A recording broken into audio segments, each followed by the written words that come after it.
You open your eyes for the very first time, and here we are. You've just been born a full-blooded Viltrumite on the planet Viltrum. Congratulations! Several tall figures dressed in battle armor check your vital signs in the monitors as they decide your fate. Yep, he's strong, says the doctor. Or maybe he's just a regular guy with a stethoscope. Who knows? You're a baby. It's hard for you to tell. Your parents, who are also still in their uniforms, breathe a sigh of relief. You see, the Viltrumites have a strong policy about childbirth, which means that only the strong children are allowed to survive.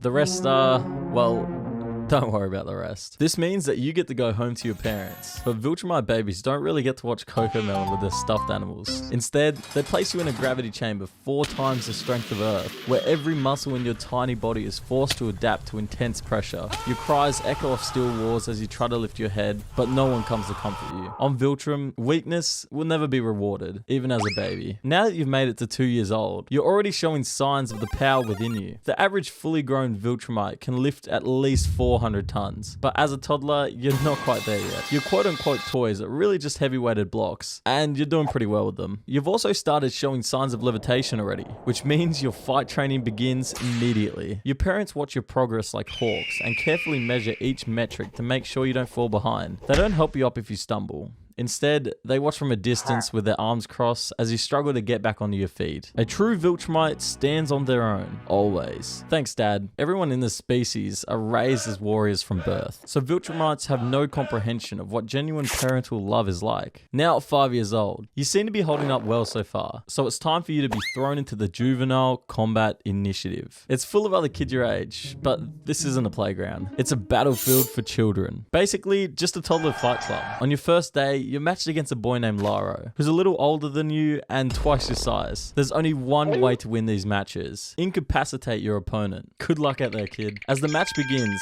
Laro charges at you and knocks you off your feet. Those extra years of conditioning have given him an advantage in strength, but around these parts, there's no excuse. Get up. One of your instructors growls. You pull yourself up again and drive your tiny fist into Laro's jaw. When he stumbles backwards, you take the opportunity to knock him to the ground. The crowd of children and parents erupts into applause. At 5 years old, you've earned their respect.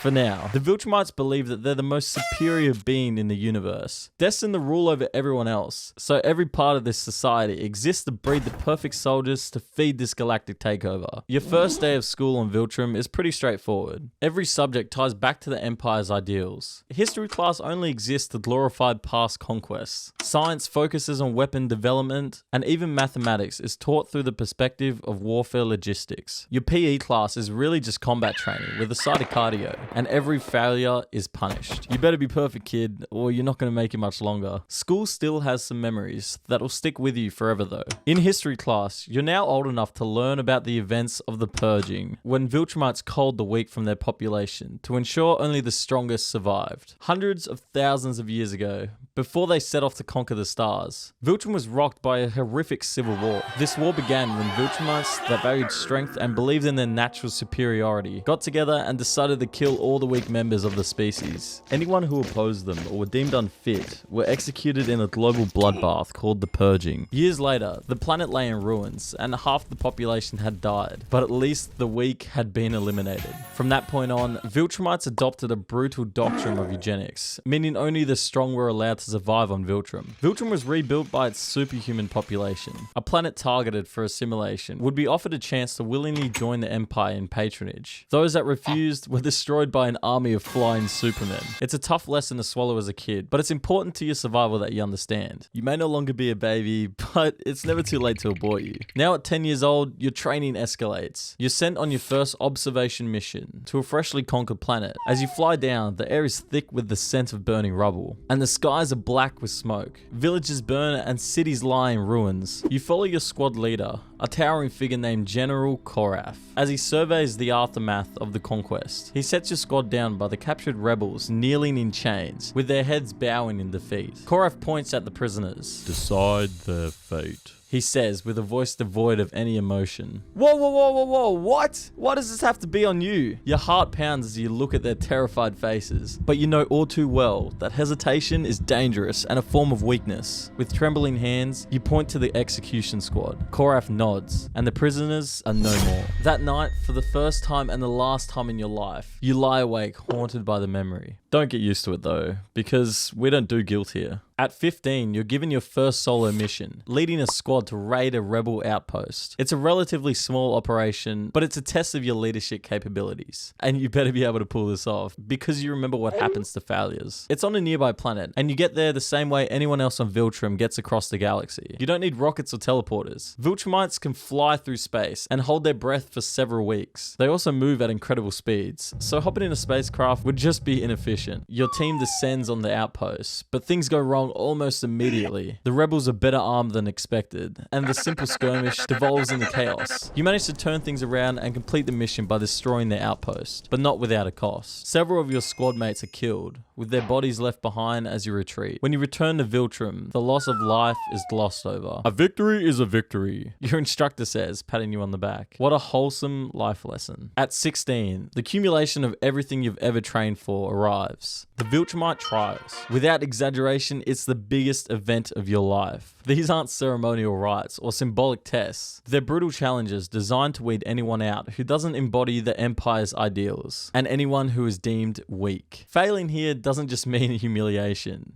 It means death. This is your last chance to prove you deserve to survive. Your trials begin on a distant moon, with gravity 3 times the strength of Viltrum's. You and 30 other candidates are dropped there with nothing but the clothes on your backs. The goal is simple: survive for a week while completing a series of grueling challenges. But just surviving isn't enough. You have to dominate. The first task is a race across the moon's rocky surface. The terrain is jagged and unstable, and every step sends sharp, painful vibrations through your legs. You feel the gravity's pull with every movement, and after just a few minutes, your muscles scream for relief, but there is no relief. Falling behind isn't an option. Those who do are left for dead, their bodies claimed by the unforgiving landscape. As you cross a ridge, you see the next challenge, a combat arena carved into the ground. The instructors announce that the top 20 finishers will advance to the next round. You make it in time, but barely. You turn to face your first opponent, Laro, who's admittedly a lot bigger than he was back in the toddler fight club. He's taller, broader, and has a reputation of cruelty. You dodge his first swing and counter with a blow to the temple, dropping him immediately. The fight is over in seconds. The instructors nod approvingly, but their expressions remain cold. There's no praise here, just acknowledgement that you've done what's expected. By the third day, only 12 candidates remain. The trials shift focus to teamwork, an ironic twist, given the Viltrumites' emphasis on individual strength. You're paired with 2 others, Corvin, a quiet but fiercely skilled fighter, and Vetra, an impulsive recruit with a talent for improvisation. Your task is to infiltrate a simulated rebel stronghold and eliminate its defenders. The simulation is anything but simple. The quote-unquote defenders are seasoned Viltrumite soldiers tasked with stopping you at any cost. As you approach the stronghold, Vetra rushes ahead, ignoring your orders. She's caught in an ambush and Corvin pulls her back just in time. The 3 of you regroup and devise a new strategy. You take the lead, coordinate an assault that outmaneuvers your defenders. It's messy and chaotic, but it works. By the end of the exercise, you've secured the stronghold and eliminated the targets. Back at the trial grounds, the instructors debrief your group. They commend your leadership, but criticize Vetra's impulsiveness. A team is only as strong as its weakest link, one of them says, fixing her with a steely gaze. Vetra's jaw tightens, but she doesn't respond. The lesson is clear. Even teamwork on Viltrum is a tool, not a virtue. The last test is the most brutal of all. A free-for-all, where only the strongest will emerge victorious. The instructors release you into a sprawling battlefield, a maze of cliffs, caves, and treacherous terrain. There is one objective: be the last one standing. The first few hours are chaos. Alliances form and dissolve in minutes as candidates betray one another for the chance to survive. You stay on the move, avoiding direct confrontations while picking off weaker opponents. By the third day, only 4 of you remain. You, Corvin, a candidate named Tarek, and a brutal fighter known simply as the Beast. Tarek and the Beast form an uneasy alliance, forcing you and Corvin to do the same. The four of you clash in a brutal skirmish, every blow shaking the ground beneath your feet. Tarek is the first to fall, his chest caving under Corvin's relentless assault. The Beast turns on you, his fists like hammers. You manage to outmaneuver him, landing a blow to his throat that sends him staggering. Corvin seizes the opportunity and finishes him off. Now it's just you and Corvin.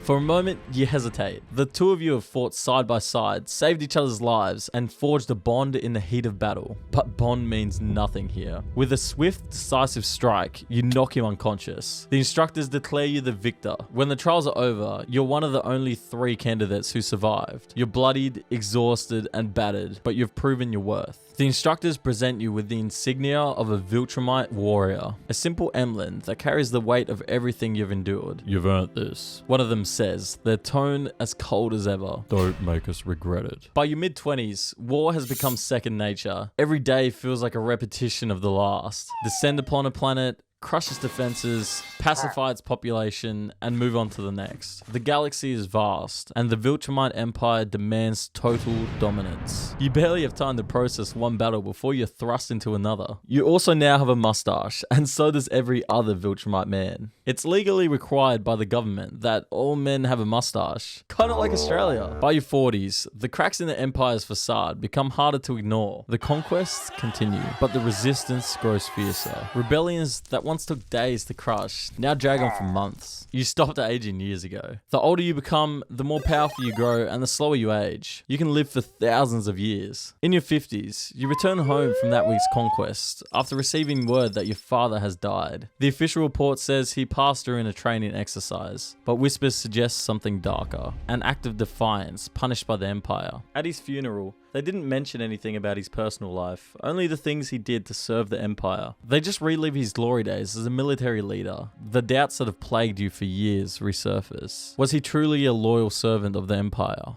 Or did he question the path laid out for him? Shortly after your father's funeral, you are summoned to a meeting with the High Command. They congratulate you on your years of service and inform you that it's time for you to take on a new role in the Empire's master plan. Reproduction. They think your genetics are exemplary and that it's your duty to carry on that strength to the next generation. Except that generation won't be born here. You were given a file with information about a distant, resource-rich planet called Corvus. You see, one of the High Command's most effective war strategies is sending scouts across the universe to infiltrate the world, and most importantly, reproduce with a member of the dominant local species. Viltrumite genes are extremely adaptive. They're so potent that a Viltrumite can reproduce with almost any other race in the universe, humanoid or not, and their genes will almost completely overpower the genetics of the non-Viltrumite parent, making the resulting offspring almost purely Viltrumite themselves. One of the few rules of this reproduction program are that you're only allowed to procreate with genetically similar species.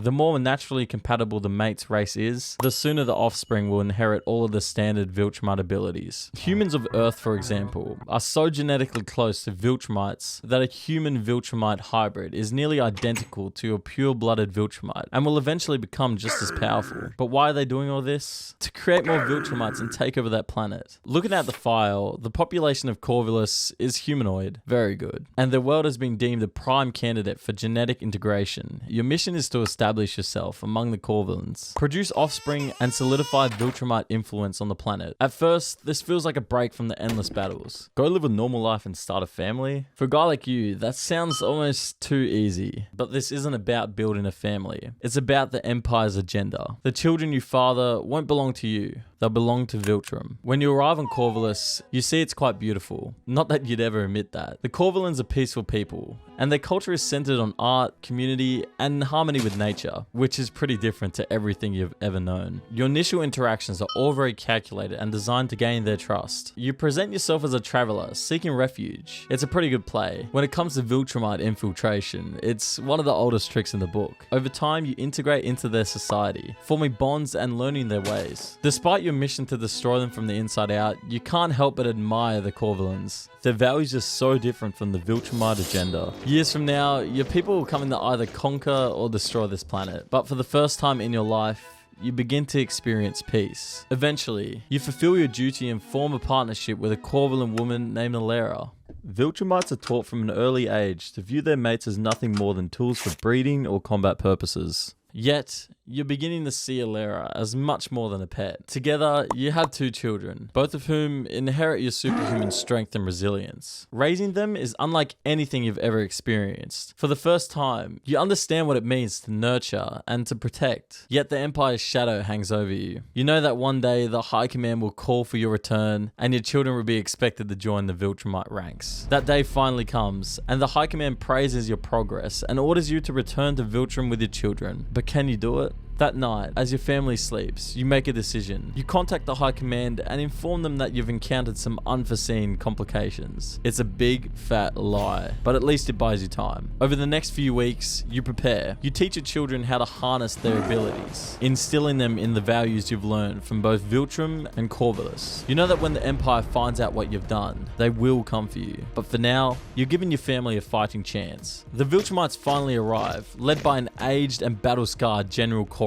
You see a few faces you know, but most faces you don't. The invading army attacks, and the battle is brutal. You're completely outnumbered fighting with everything you have, and you know you're not winning this battle. All those years of combat experience have served you well, but in the end, you were just no match for the Empire, and are killed leading the planet's last stand, but not before ensuring your family's escape. Ilera and the children disappear into the wilderness. Their future is uncertain, but at least it's free from the Viltrum army. The same can't be said about Corvus though, which is now the Empire's newest edition. Your death is recorded as a betrayal, and your name is quietly removed from the Viltrumite history. But to those who knew you, you're remembered not as a conqueror, but as a father who chose freedom over a millennia-old galactic empire. Not bad for a kid in a gravity chamber.